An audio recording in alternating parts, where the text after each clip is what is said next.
வீட்டுக்குள்ளே நல்ல சூழலை உருவாக்குவோம். சுவர்க்கத்துக்குரிய அமல்கள் நடக்கக்கூடிய வீடாக வீட்டை மாற்றுவோம். ஹராம் நடப்பதற்குரிய சாதனங்களை வீட்டிலிருந்து வெளியேற்றி விடுவோம். நல்ல சூழலை உருவாக்கிவிட்டு துஆ செய்யக்கூடிய குழந்தைகளை உருவாக்கிவிட்டு மரணிப்போம். நல்ல குழந்தைகள் என்று சொல்லும் பொழுது ஒரே ஒரு சம்பவம் ஞாபகத்திலே வருகிறது.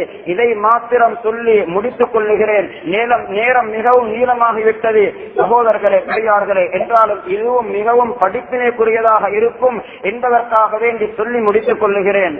அதாவது சில மாதங்களுக்கு முன்னால் அரபு நாட்டிலே இருக்கிறார் மஹ்மூத் மிஸ்ரி என்ற பெயரிலே மிக முக்கியமான ஒரு ஆள், சிறப்பலியமான ஒரு ஆள். இவர் சொல்றாரு, நான் ஒரு அரபி வாலிபர் அதே நாட்டை சேர்ந்தவர் ஒத்தர சந்திச்சேன், கவலையோடு இருந்தார். அவர்கள் இஷ்டப்பேற்று விசாரித்தால் எப்பொழுதுமே ஒரு மனிதன் இன்னும் ஒருவரை கவலையோடு இருந்தால் அவரிடத்திலே போய் அவருடைய நிலைமையை விசாரிக்கும் பொழுது அவருக்கு அது தனி ஆறுதலாக அமைகிறது. அந்த அடிப்படையில இவங்க பேசி கேட்டாங்க, என்ன கவலையோடு இருக்கிறீங்க, என்ன பிரச்சனை?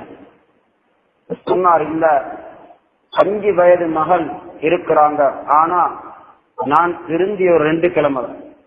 5 வயது மகளுக்கு வாப்பா, ஆனால் முழு வாழ்க்கையையும் பாவத்திலே கழித்துக் கொண்டிருந்தேன். 2 கிழமை தான் நான் திருந்தி.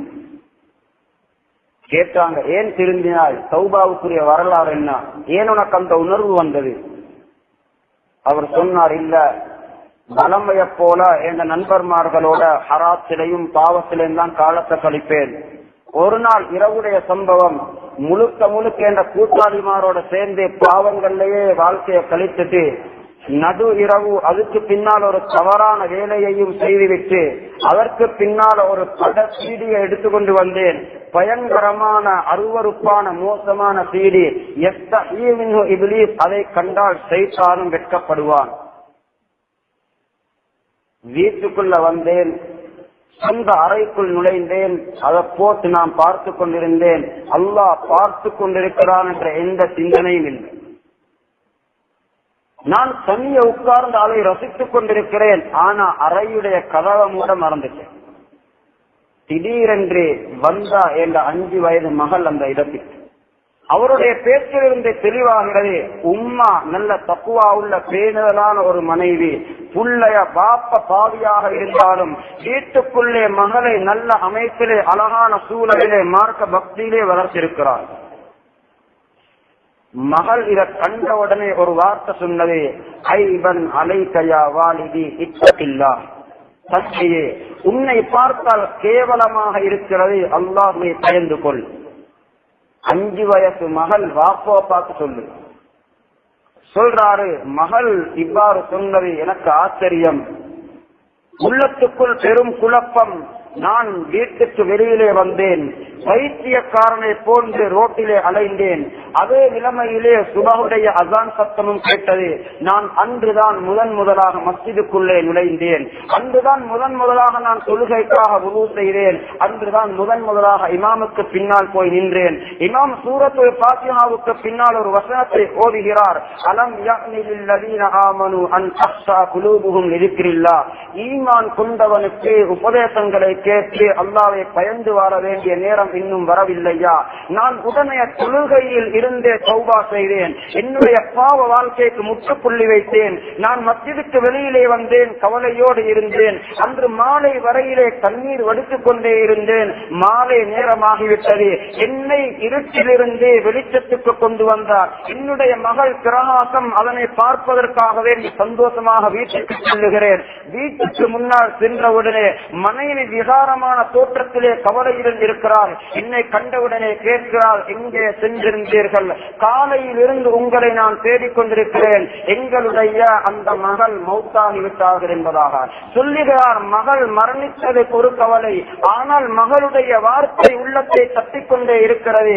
ஐங்கன் அலைகயா வாலிதி இத்தகில்லாஹ். தந்தையே, உன்னை பார்த்தால் கேவலமாக இருக்கிறது, வெட்கமாக இருக்கிறது, அல்லாஹ்வை பயந்து கொள். நான் திருந்தி விட்டேன், நான் தௌபா செய்தேன். மஹ்மூத் மிஸ்ரி என்ற ஆளும் சொல்லுகிறார், நான் அவரிடத்திலே சொன்னேன், போதும் அல்லாஹ் உன்னுடைய மகளை அனுப்பியது உன்னை திருத்துவதற்கு, மலக்குல் மௌத்தை அனுப்பாமல் இருந்தது உன்னுடைய ரூஹை கைப்பற்றுவதற்கு.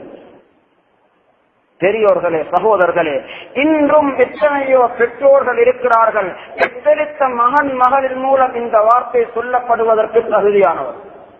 அல்லாஹ்வை பயப்படுவோம், உண்மையான முத்தகீன்களாக மாறுவோம். இன்று குடும்பத்தோடு எவ்வாறு சந்தோஷமாக இருக்கிறோமோ, நாளை மறுமையிலும் ஜன்னத்துல் ஃபிர்தௌஸிலே இதே குடும்பத்தோடு சந்தோஷமாக இருக்க வேண்டும். இதுவே நம்முடைய வாழ்க்கையின் லட்சியமும் நோக்கமும். உலகத்திலே பணம் சம்பாதிப்பதும் ஆடம்பரமாக வாழ்வதும் அல்ல. அனைத்தையும் அல்லாஹ் முஃமினுக்கு சுவர்க்கத்திலே வைத்திருக்கிறான். இன்று மண்ணறையிலே வாழ்ந்து கொண்டிருக்கக்கூடிய யாருமே விட்டுவிட்டு போன காணியையும் பூமியையும் நகையையும் வீட்டையும் கேட்கவில்லை. மாற்றமாக இது போன்ற நல்ல சந்தர்ப்பங்கள் கிடைத்து நழுவவிட்டதை நினைத்து கண்ணீர் வடித்துக் கொண்டிருக்கிறார்கள். 2 ரகாத் தொழுகைக்கு அனுமதி வேண்டிக் கொண்டிருக்கிறார்கள். 2 ரூபாய் சதகா செய்வதற்கு அனுமதி வேண்டிக் கொண்டிருக்கிறார்கள். சந்தர்ப்பம் முடிந்துவிட்டது. நமக்கும் அந்த நிலைமை நிச்சயமாக வர இருக்கிறது.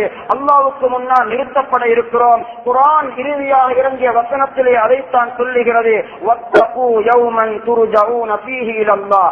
ஒரு நாள் நீங்கள் அனைவர்களும் அல்லாஹ்வுக்கு முன்னால் நிறுத்தப்படுவீர்கள். அந்த நாளை பயந்தவர்களாகவே ஒவ்வொரு காலடியையும் எடுத்து வையுங்கள். வல்ல அல்லாஹ் ஜல்ல சுப்ஹானஹு வ தஆலா உண்மையான தக்வாதாரிகளாக, அவனுடைய பாவ மன்னிப்பை பெற்ற உண்மையான நல்லவர்களாக நம் அனைவர்களை மாற்றி வைப்பானாக.